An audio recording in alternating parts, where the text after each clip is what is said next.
Hi guys, welcome to Stretty News TV. Sorry about the 30-minute delay. It was due to a technical problem with Schrager trying to get on after he'd been to the toilet. I'm not entirely sure what he was doing, but anyways, we're welcoming in with open arms. How are we doing, Mr. Schrager? How are we doing, pal? All good, Ian. Nice to chat to you. Not spoke to you for a while.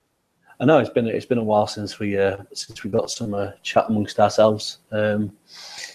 I'm just going to throw this out there. If anybody's watching and has wanted to have a real good away day view, you know, we did these previously, and Jonathan decided to take his camcorder along to Goodison Park yesterday. The link for that is in the description below. So after you finish watching us do our little review, you can go and check that out because it's a quality watch.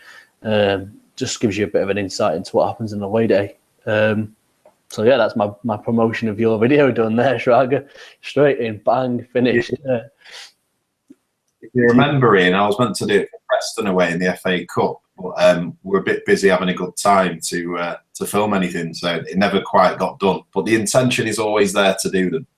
Yeah, I remember that. It just seems to be a bit of a higgledy-piggledy day with us all in different departments, even if there was 3 of us supposed to be down there to do so.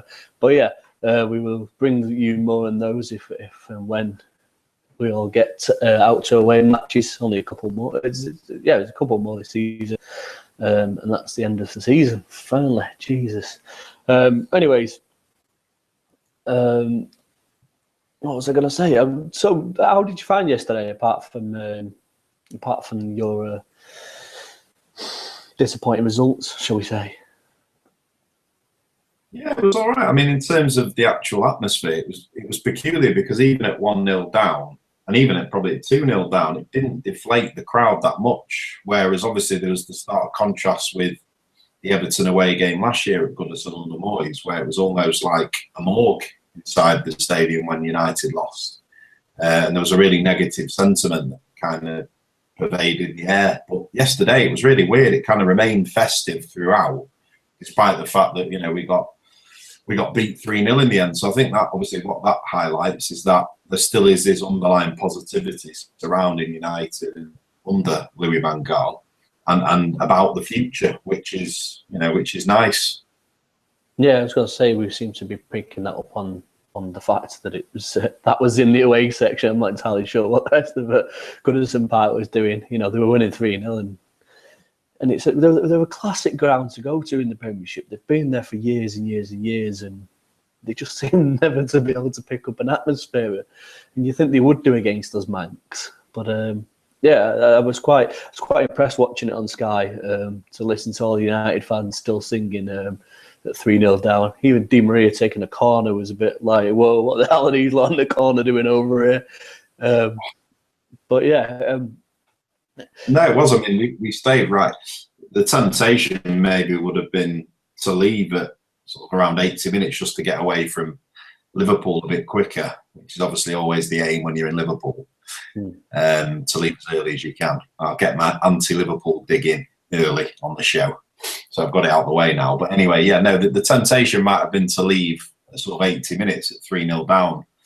But we actually stayed till pretty near the end just because the atmosphere was that good that we were enjoying getting involved in the chanting. So, no, it was a quality atmosphere there yesterday. And no, the fans were brilliant. Apart from there was apparently a bit of commotion during the minute silence, but I didn't even get into the ground till 2 minutes in. But I think to that I would say every club has its idiots. Every club has its idiotic fans, unfortunately. So it's difficult. Yeah, I think there was a bit of a controversy at Newcastle. You know, they have their applause for the 2 lads. Is it the 17th minute? I can't remember. Something like that. That Newcastle fans they stand and applaud. I think there was some sort of debate about United fans singing over them at that point. And I was thinking, it doesn't sound like United fans. You know, we don't go to spoil anybody's fun, but like you say, you do get 1 or 2 idiots at football matches that seem to spoil it for the rest of everybody. Most clubs have them. Yeah, and that's not, we're not talking just Premier League in that scenario, really. But onto the performance, I think that's the really disappointing part about it. It's you've talked about the positives that the fans have sort of given. We seem to, and I remember watching your video and back, and Pete Boyle was sort of hinting at the idea that we should sort of be aiming 3-4.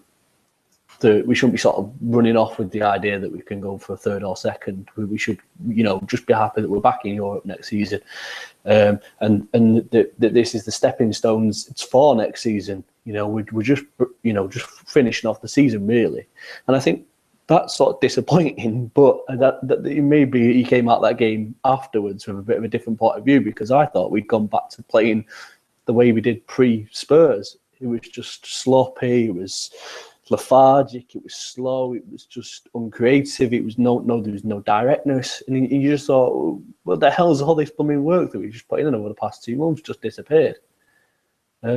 So what would you think on the performance, Jonathan? Well, it was a funny one, because I don't know, I think there's probably an element for the players. I'm not saying this is excusable, but just trying to think of what you can attribute it to. And it's probably an element of the fact we've run the gauntlet in terms of those sort of 4 or 5 consecutive games where we had some really tough opposition, where there was probably an element of relief and the players maybe an adrenaline dump or what have you, whereby they thought they could just go to Everton, which traditionally has been a really hard ground for us to go to. We've had some really tough games there, but maybe that they could go to Everton against an underachieving Everton side and just sort of perform and get the points. I mean, I think LVG alluded to it, didn't he, by saying he watched the players in the warm-up and they didn't look up for it, or something along those lines. So I don't know, maybe the players in their own mind just had to turn up and do the job, but it was never going to be that simple. And Everton were really compact, and actually, as anodyne as we were and as bland as we played, you've got to give credit to Everton, because defensively they were so solid. And it was just frustrating. It seemed like even every shot we had, long-range shot, was getting blocked. So it was almost like we literally just couldn't get anything off yesterday. So, as I say, as bad as we were, Everton were compact and well organised, and I suppose you've got to give them credit for that. It was a bit of a smash and grab by them in the first half. We had all the possession. They had a couple of breakaways and 2-0 up at half-time, and that obviously consequently gave them confidence, and they went on to dominate the second half a bit more. But I'm not too concerned, Ian. I'm actually trying to stay very positive. I think that the 3 games against the sides, Spurs, Liverpool, City, have instilled me with a lot of confidence. I think had we not have had a few consecutive impressive performances like that, I'd be very worried about next year. But I think having seen that, I'm now feeling very optimistic. So I'm not letting yesterday scupper my mood. Well, yeah, you can sometimes you can look at it that way, and I think others will be thinking, right, well, we seem to have gone back to square one here.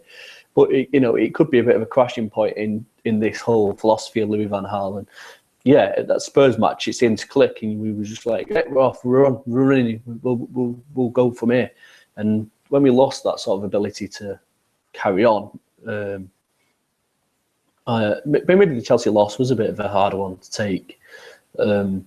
Confidence-wise, if you think about it, because there was a superb performance against Chelsea. There's no doubt about that, and I thought a lot of United fans came away from that more positive, like yourself for this Everton match. But I feel that there was some performances that you think, dear, if only just. And I think one of the ones that stands out, and I've seen a couple of people on Twitter mention it, is that of Daley Blind. Now, obviously, during that spell that we've had a run of games from Spurs onwards, that he's played at left back and replaced Luke Shaw, which is fine. But he played previously in the centre midfield, and he had some outstanding sort of games at the start of the season where he would slot. He was like having someone that just swooped in, took the ball off the next player, and carried on with the game regardless. He just sort of kept everything moving. Dried up everything that came at us centrally towards defence, but yesterday he was outgunned. He was just outmuscled. I don't know if it was just a case of when you swap a player and him swapping back to that role, he's just not got in his head.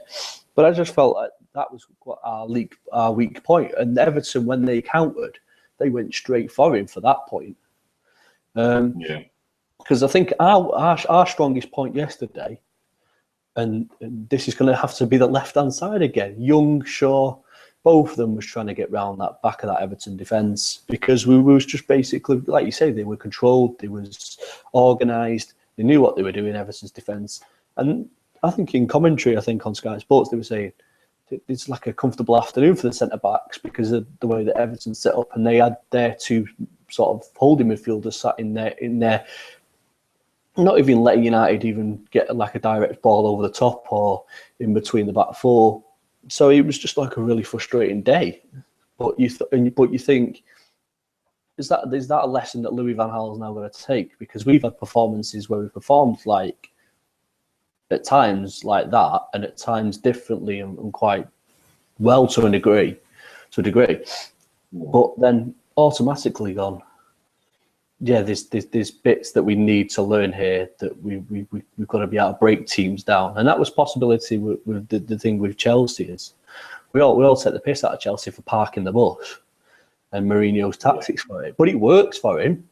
You know, he gets a 0-0 draw at Arsenal yesterday for parking the bus. But can you really blame him? He's got a point. He's not let Arsenal get their 3 points, and he keeps that distance between them. So I think that's quite a key point. Where Louis van Gaal's maybe that defensive frailty that we've got is something that he will definitely look at in the summer. Yeah, absolutely. I think there could be a blessing in disguise yesterday. You know, obviously the majority of Reds probably getting a bit overexcitable by the last few performances, and rightly so. Obviously, they were impressive in light of what we've witnessed for the past 18 months. But, you know, we're all aware that we've got quite a few deficiencies in the side, and yesterday further highlighted them, and obviously highlighted that further reinforcements are required in the summer. So, you know, it's a bit of a reality check yesterday. So I don't think it's such a bad thing that it happened. I don't think Everton were that impressive. I think 3-0 certainly flattered them. You know, if Fellaini would have had a bit more composure in the first half, you know, the game's probably going to be a lot different if Fellaini bags that goal. But he didn't. He blasted it over.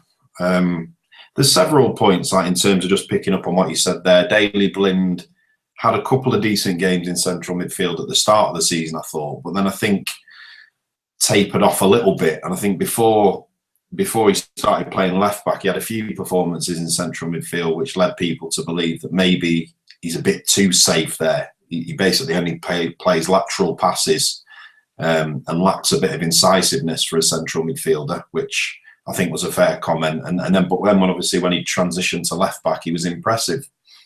The problem is you've got in the side that we played yesterday, aside from the fact that, again, it underscores how much we miss Carrick in his absence when Carrick's not fit. Because bear in mind the impressive performances we did have all included Carrick.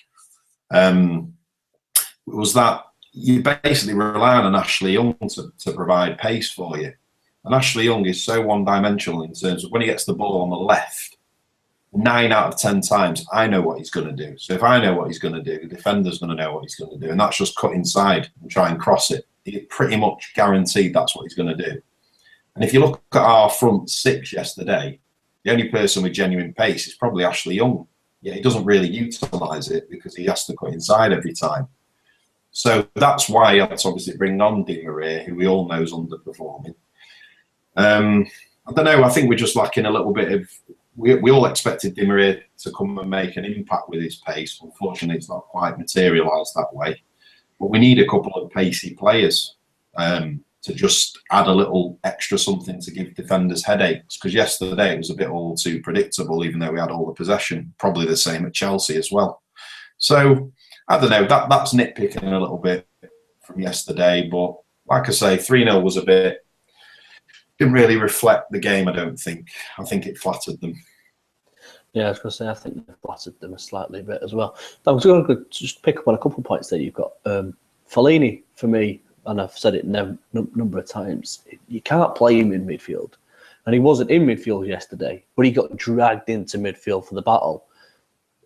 For the first 10 minutes, he was up top, he was doing what he'd do. And that's where you've got to leave Fellaini. Leave him up top. Ping balls at him, get Rooney in behind him, and let him just chase the defenders back and forth, even if he's not making a tackle. Don't let him get dragged into midfield where he starts making those silly challenges. And Everton hounded him after that. He made a couple, maybe one or two challenges, and they hounded him. They knew that they would get a yellow card from him, and then that was the case of, and that's why he ended up off at half time. Then there was a tactical bit for me. The tactical bit for me was, hang a minute, right? So you bring you Falcao on, fine, no worries. But what's Falcao doing? He was going deeper than Rooney to collect the ball at one couple of stages. I was like, what are you doing? And for me, he's just not that. He can't control the ball. He's back to goal. He can't pass when you need him to pass. I'm just thinking.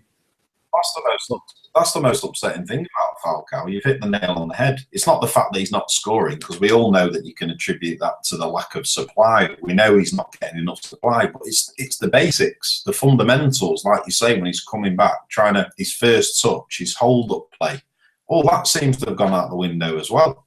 And that chance he had yesterday with the header, I'm not seeing the replay of it, but my instinct was, had he have been confident and firing on all cylinders, he had time to take that down, as opposed to trying a very speculative headed lob over a tall keeper in Tim Howard. But I don't know. He's a mystery, that Falcao.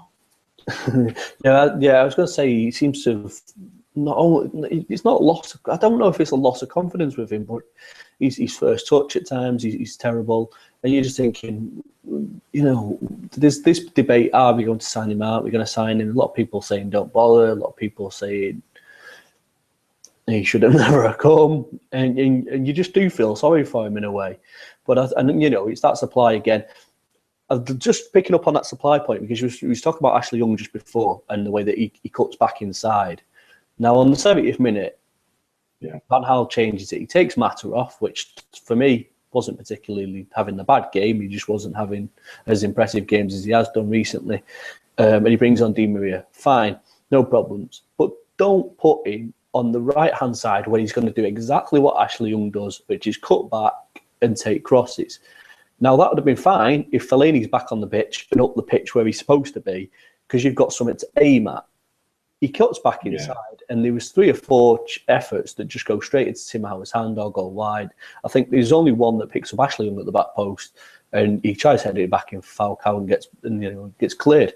And I just think that tactic is ridiculous. And I've been wanting to make a little video to show people this with what what Di Maria offers in that suggestion. We go back to the Leicester game, and a lot of times I've brought this Leicester game up, but he plays on the left wing for that Leicester game, and he puts balls in the channel between the goalkeeper and the defenders. And it's what I call the channel of uncertainty, because both the keeper and both the defenders don't know what's going to happen if you put that ball in there. And it creates a lot of worry. He drags the back line back, their defensive back line back as well. And that's where Di Maria, that's where he should be crossing balls into, and he should be able to attack that left-hand side. For me yesterday, that was a tactical change that should have been that easy to say. Young switch over to the right where he can go and pass a man and he can cross from the byline on his right foot. And Di Maria can do the same from the left. And that may have created a headed opportunity. I'm not saying that Falcao would have got onto one of those, but he's not got far off of a couple of heading chances this season. And it may have created something to get behind that Everton defence. I just thought it was a bit technically. It was Di Maria's ball that picked out Falcao in the second half, wasn't it? That kind of, when he cut inside and passed it. But as I say, Falcao's lacking confidence. But no, I mean, the week before when he brought Di Maria on against Chelsea, he brought him on the left, if you remember, and he brought Januzaj on the right. And Di Maria was absolutely awful against Chelsea. I'm not disagreeing with your point. I do think if you're going to bring him on his stronger side. But he came on the left against Chelsea, and we were just all hoping. It's a weird one with Di Maria. I suppose similarly to Falcao, we're all hoping he has that breakout game again. That game that kind of breaks this jinx that sort of seems to be overshadowing both of them at the moment. But he came on against Chelsea. We're all hoping he'd make an impact. And he must have given the ball away 90% of the time he got it. So I just think with Di Maria, you could play him anyway. He could have an open goal at the moment and he might not score it. He's just in one of those sort of forms at the moment. Yeah, I've got to agree that he is not in form, and that's because he's not being played when he should be. And I think that he came on against Liverpool, didn't he, when Mata absolutely storms that right man match, and he didn't play too badly. But yeah, you talk about his confidence for passing. Then he passes the ball 3 yards behind Rooney, who stood in the middle of the box, and it might as well have been due goal in FIFA. We might as well have been playing that type at that point. And to not be able to get a technical ball, well, not even a technical ball, to get a simple pass like that right was probably why he got subsequently sat on the bench for the remainder of the games that we've seen him. But a couple of I wanted to ask you, Ian, how it come across on the TV. Well, first of all, I'm a big fan of McNair. I think he's been really overall. I know obviously he's had a couple of performances like anomalies, but I think overall he's had a really impressive debut season in the circumstances as well. But I wanted to ask you about De Gea because in the ground, it's the first time I've ever detected when watching him this season in particular that he looked a bit disinterested at times, like almost as if he's, I don't know, maybe I'm over-analysing things, but yesterday was the first time I thought if I had to put money on it, I'd say he's definitely going in the summer. Yeah, I think you sort of did pick up on that as well on the TV. There was a ball back, and I think Smalling goes to sort of shoulder it out, cover his Lukaku behind him, and he's expecting De Gea to come, and no one actually fit it. It might have been McNair at the point. Yeah, it was McNair during the first half, and he's expecting De Gea to come. The ball's coming over the both of him and the striker behind him, and he just doesn't bother. And you're thinking, well, you put McNair in a bit of position where he's now having to try and knock this ball off the byline, doesn't, and United concede a corner. And you think, well, and he makes just one good save at the end for me. He gets his hand on it right at the end, and that could have been killer. It could have been 4-0. But at that point, the game's over. And it's a bit strange, but yeah, going back to Paddy McNair, I thought he had a brilliant game yesterday. Yeah, obviously when you get counted against and you've got men on men, you're just not going to be able to be able to defend like that. But he has got such composure coming out. There was times when and I've seen this for the reserves during the earlier start of the stages, where he comes out from the back and just disappears. And I remember him playing for the reserves. I can't remember when it was. And he actually played it right back in that game and scores. But he comes so far up the pitch, he's untrue. And you obviously want your right back to overlap and stuff, but it's mental. But he did. But he's got such composure on the ball, and he's turned 20 today, McNair. And you're thinking that's someone that we've got as a prospect. And I think this is probably we start questioning United's defence at times when you've lost, especially when you've lost 3-0, and the way that we've lost in that counter-attacking type sort of situation. But you also start that situation where you go, right, well, when you look at our defenders, who are our defenders that are going to be able to pick up that sort of ball and run next season? Smalling, I think, has actually quite improved. I was never really a fan of him at times, but he has improved. Jones is a bit here and there.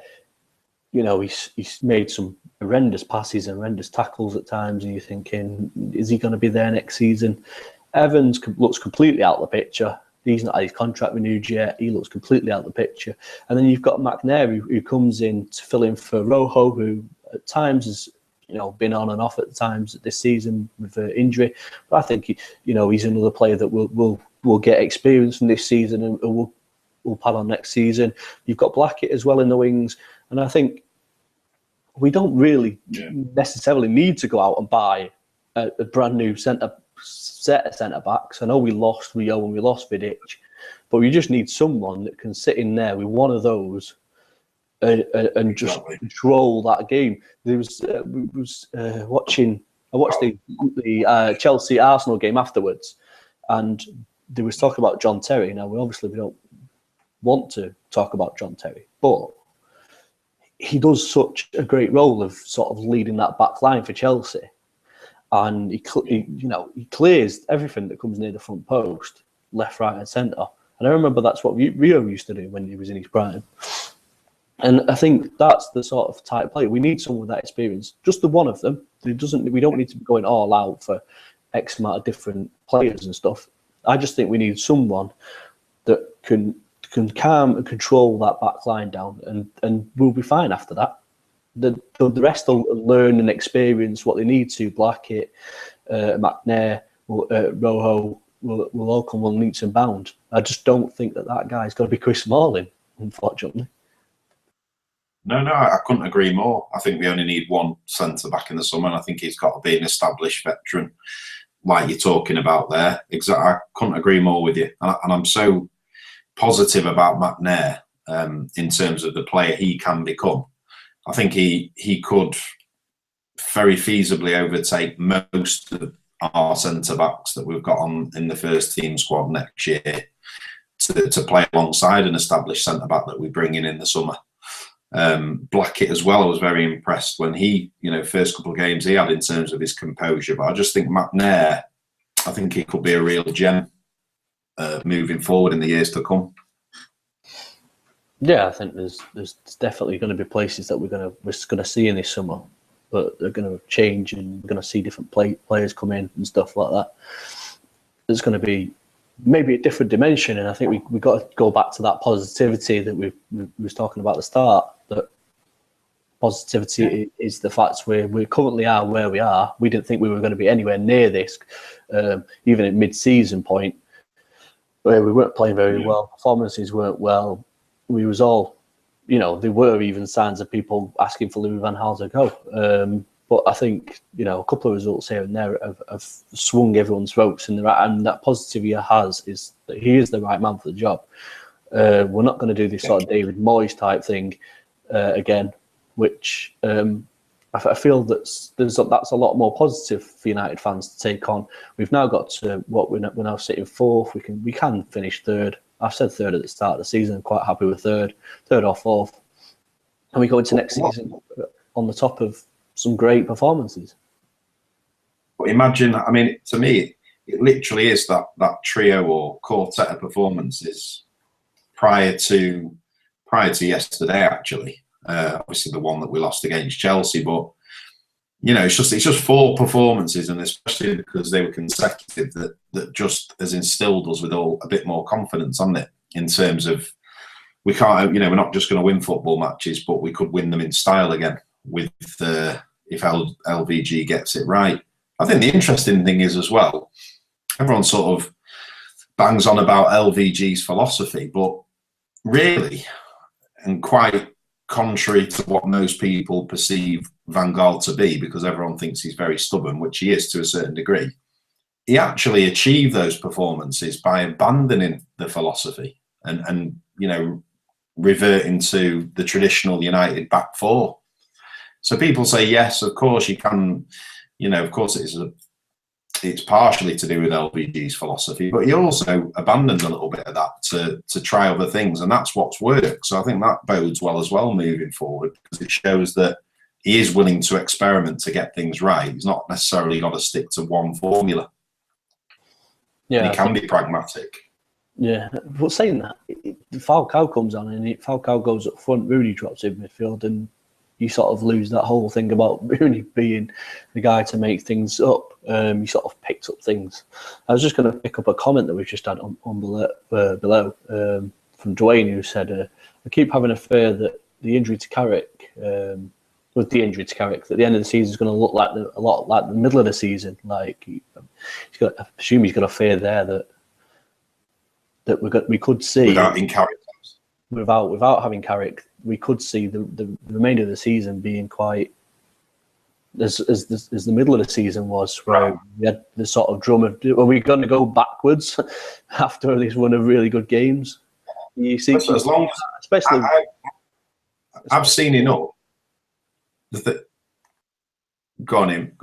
I was going to say, can you see this run of games now becoming bad as we move on? Especially with the run of games and the opponents that we've got coming up. Obviously, Hull away at last game of the season. We've got Arsenal before that, and Palace away. They've been a tricky team to go to, as City have found out. Liverpool found out last season. And obviously, West Brom at home, on paper, we look at those sort of fixtures, West Brom, Hull, Palace, these are teams that we should be beating. And then obviously the Arsenal game is all about the revenge for the FA Cup defeat. So, and I've seen people tweeting how many points can United get off those 4 games. But Dwayne's just mentioned there, without Carrick, do we lose that complete backbone and that complete control of the middle of the pitch, which is what we strived on, ever since the Spurs game, pretty much. Yeah, no, absolutely. Listen, it might be a scenario whereby we do have to just sort of scrape over the finish line. As long as I finish 4th on, I know everyone wants 3rd because you avoid the qualification game, but I wouldn't care less if we finish 4th on goal difference. As long as we just scrape over that finishing line. I think it sounds a bit daft, this, but I've seen enough from those 4 games where we played well to suggest that when he gets it right next season, I'm confident he will, that things will be all right. And therefore, yeah, we might have a little bit of a lull again. But thank God we saw a month of decent football, because it has, as I say, it's just given us a bit of a boost. But yeah, there's no denying it. The stats don't lie. I don't think we're anywhere near as effective. He just helps us tick.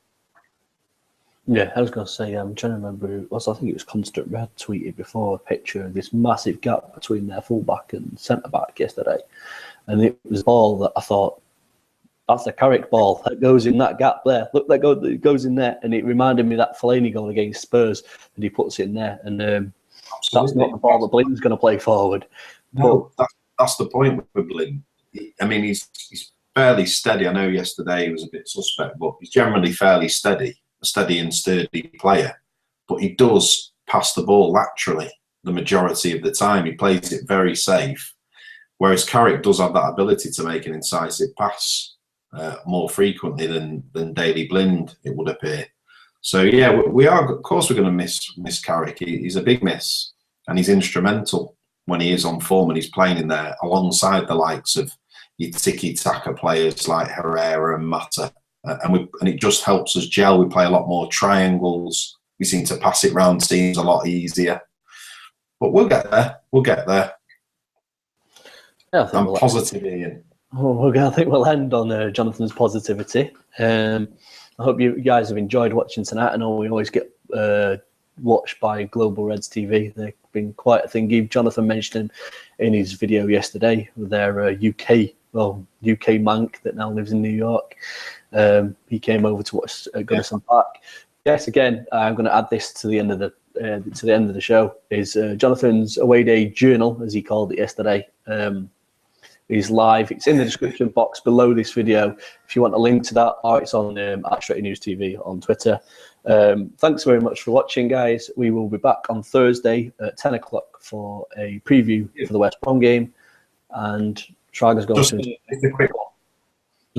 Just a quick one, Ian. My sources at Pearl City in Chinatown have confirmed that Van Gaal didn't go to Wings, but he actually was at Pearl City having a banquet last night. Just thought I'd throw that in there. All right, so he's changed his location just because of a defeat. He's clearly learning that you shouldn't go to Wings unless you've won. He's going to start with superstitions now, isn't he? Wings is a treat Chinese. It's like the posh Chinese Wings. So that's like a treat when you win. But he keeps it real when he's not won. He goes to Pearl City, one of my old school favourites in Chinatown. I was about to say, you're trying to make out that Pearl City's going to be like one of these all-you-can-eat buffets for £10. It's just literally slopped into the big dishes and you can go. I might get done for slander here. Not at all, no. Pearl City is a very reputable Chinese food outlet in Chinatown in Manchester. Go check it out. Been going there for about 2 decades. Well, that's a point there for everybody else that wants to get involved in what Louis van Gaal's now started, which is pretty much an advertising campaign for Chinese food in Manchester City Centre. Anyways, when the Spanish trio get our way with the gay Herrera and Mata, you can always check the Spanish ones out. And anybody on nationality on the team, they're probably covered for in Manchester. It's quite a mix of cuisine, Splendor, shall we call it? Anyways, on that bombshell, I feel like Top Gear, we shall end on that one, pal. Like I say, 10 o'clock on Thursday for our preview, guys. And get your comments in below and give us a sub, and we'll see you on Thursday.